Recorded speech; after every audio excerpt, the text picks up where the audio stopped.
Turkish iron run drink. Iron নাকি iron? Iron না? Iron কি কারো নাম নাকি রেসিপির নাম? না, খুব মজা আছে ভাই। দাম হচ্ছে 20 টাকা। দেন আমাকে ভাইয়া একটু। ভাইয়ের নামটা? আমার নাম মোহাম্মদ শফিক এবং আরেকজন আছে ইমু। আমরা যৌথভাবে চালু করতেছি। করেছেন অলরেডি? না, অলরেডি করেছি। একবারে অর্গানিক, এখানে কোনো ফরমালিন এবং আদারওয়াইজ কোনো কিছু আমরা ইউজ করি না। আচ্ছা, এটা হচ্ছে ভাইয়া, এক ভাইয়া বললো যে এটা খুব মজা, এই জন্য নিচ্ছি। তো রিকমেন্ড করার কারণেই। কালো কালো এটা কি ভাইয়া? এটার ভিতরে ওটার মধ্যে আনারস। আনারও আছে না? বিসমিল্লাহ। তরমুজ আছে, দুধ আছে ঘন।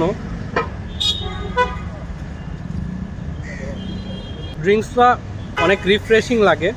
মানে যখন যেটা হবে কি যে রমজানে যদি আপনি খান, তখন খাওয়ার পরে যে একটা লেবুর শরবত খাওয়ার পরে রিফ্রেশিং লাগে, এটাও এমনই আর কি। সো আপনারাও ট্রাই করতে পারেন। Thank you.